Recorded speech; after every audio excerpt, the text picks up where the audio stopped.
రెండవ రాజుల గ్రంథము 16వ అధ్యాయం. రెమల్యా కుమారుడైన పెకహు ఏలుబడిలో 17వ సంవత్సరమందు యూదారాజైన యోతాము కుమారుడగు ఆహాజు ఏలనారంభించెను. ఆహాజు ఏలనారంభించినప్పుడు 20 ఏండ్ల వాడై యెరూషలేమునందు 16 సంవత్సరములు ఏలెను. తన పితరుడగు దావీదు తన దేవుడైన యెహోవా దృష్టికి నీతిగా ప్రవర్తించినట్లు అతడు ప్రవర్తింపక ఇశ్రాయేలు రాజులు ప్రవర్తించినట్లు ప్రవర్తించెను. అతడు ఇశ్రాయేలీల ముందర నిలవకుండా యెహోవా వెళ్ళగొట్టిన జనులు చేసిన హేయమైన క్రియలు చేయుచు తన కుమారుని అగ్నిగుండమును దాటించెను. మరియు అతడు ఉన్నత స్థలములలోను కొండ మీదను సమస్తమైన పచ్చని వృక్షముల క్రిందను బలులు అర్పించుచు ధూపం వేయుచు వచ్చెను. సిరియా రాజైన రెజీనును ఇశ్రాయేలు రాజైన రెమల్యా కుమారుడగు పెకహును యెరూషలేము మీదికి యుద్ధమునకు వచ్చి అక్కడనున్న ఆహాజును పట్టణమును ముట్టడి వేసిరి గాని అతనిని జయింపలేకపోయిరి.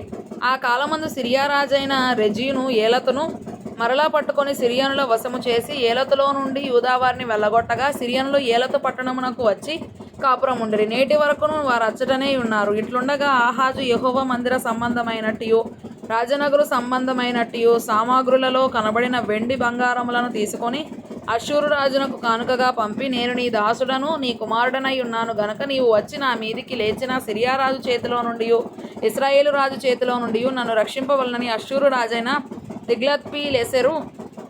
తిగ్లత్పిలేసెరు నొద్దకు దూతలనంపగా అష్షూరు రాజు అతని మాట అంగీకరించి దమస్కు పట్టణం మీదికి వచ్చి దాన్ని పట్టుకొని రెజీనును హతము చేసి ఆ జనులను కీరు పట్టణమునకు చెరదీసుకొని పోయెను.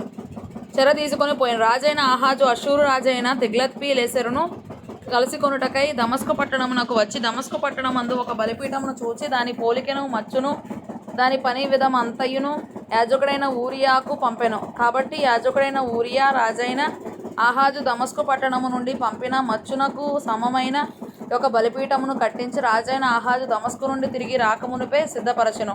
అంతటా రాజు దమస్కు నుండి వచ్చి బలిపీఠమును చూచి ఆ బలిపీఠమును వద్దకు వచ్చి దాని ఎక్కి దహనబలిని నైవేద్యమును అర్పించి పానార్పణము చేసి తాను అర్పించిన సమాధాన బలి పశువుల రక్తమును దాని మీద ప్రోక్షించెను. మరియు యెహోవా సన్నిధినున్న ఇత్తడి బలిపీఠమును మందిరము ముంగిటి స్థలము నుండి అనగా తాను కట్టించిన బలిపీఠమునకును యెహోవా మందిరమునకును మధ్య నుండి తీయించి తాను కట్టించిన దాని ఉత్తర పార్శ్వమందు దానిని ఉంచెను. అప్పుడు రాజైన ఆహాజు యాజకుడైన ఊరియాకు ఆజ్ఞాపించినదేమనగా, ఈ పెద్ద బలిపీఠం మీద ఉదయము అర్పించు దహనబలులను సాయంత్రమున అర్పించు నైవేద్యములను రాజు చేయు దహనబలి నైవేద్యములను దేశపు జనులందరూ అర్పించు దహనబలి నైవేద్యములను పానార్పణలను దహించి ఏ దహనబలి జరిగినను ఏ బలి జరిగినను వాటి పశువుల రక్తమును దాని మీదనే ప్రోక్షింపవలెను.